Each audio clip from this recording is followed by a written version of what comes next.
the Liberals backed themselves into a corner on firearms, leaving no option but surrender. They had a bill, it had support. Then they got creative. Conservatives were beaming on Friday after the Liberal government quietly and suddenly abandoned its hotly debated attempts to expand firearms restrictions through Bill C-21. My Conservative team and I have forced Justin Trudeau into a temporary but humiliating climb down today, Conservative leader Pierre Poilievre crowed. It was a climb down and it was humiliating, that much seems beyond dispute. Subscribe our YouTube channel and click our bell icon for new videos. It was a climb down and it was humiliating, that much seems beyond dispute. But if Conservative criticism was a deal breaker for this government, the Liberals would have a hard time getting much of anything passed. What truly forced the government to retreat was more likely the simple fact that they couldn't count on enough support from everyone else. And the government's mistake was to allow itself to get so thoroughly cornered that throwing up its hands was the only conceivable way forward. C-21 was designed and presented originally as legislation to implement a national freeze on handgun sales. Had it remained that, it might have passed the House of Commons by now. The bill was approved at second reading last June, with all Liberal, NDP and Bloc Québécois MPs voting in favour. But when MPs on the Public Safety Committee got around to considering possible amendments to the bill this fall, the Liberal side put forward two changes that would have affected a much larger number of firearms. The government was swiftly and loudly accused of overreaching in a way that would have an adverse impact on law-abiding hunters and farmers. So much for no surprises. Beyond even the practical impacts, the execution was awkward and strange. Among those apparently caught off guard by the amendments were the New Democrats, the government's partners in the Confidence and Supply Agreement. The second sentence of that agreement stipulates that to ensure coordination on this arrangement, both parties commit to a guiding principle of no surprises. That's no small detail. That principle of no surprises, of ensuring one party knows what the other is going to do and why, is critical to building and maintaining the trust that makes a confidence and supply deal work. It may be particularly important when dealing with an issue like gun control, which has proved difficult for the NDP in the past.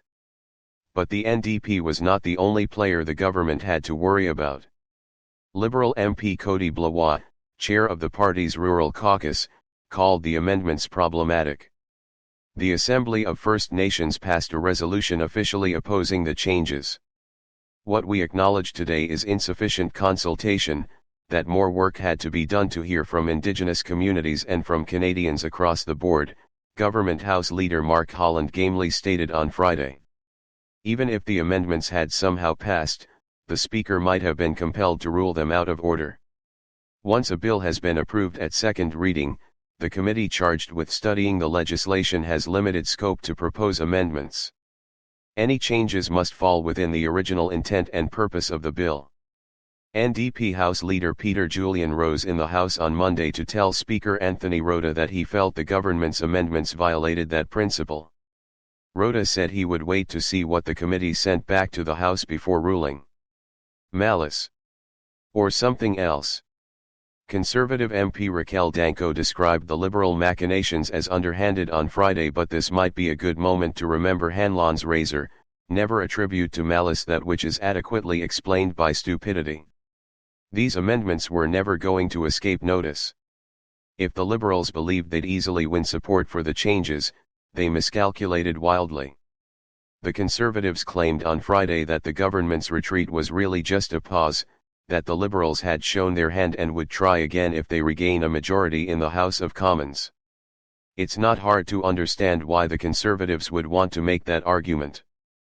But the Liberals had a majority from 2015 to 2019 and somehow managed to avoid banning hunting rifles during those 4 years.